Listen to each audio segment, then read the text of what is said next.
রে এটা বল গেছে তুলে হাত তুলে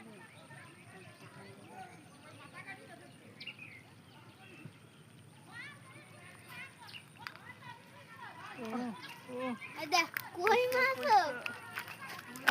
না না দাদা সারা না ছাড়াইতে হবে না, আমার কাছে দাও একটুখানি, ভিডিও করতেছ না।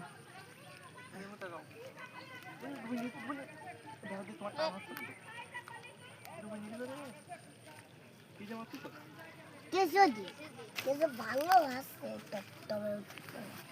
টপে টপে তো আব্বুর বসে আইলি না মাছ দেখাও। কেসে ভিডিও করতে একের মাছ সল ধরে মনে বসে যাইছে।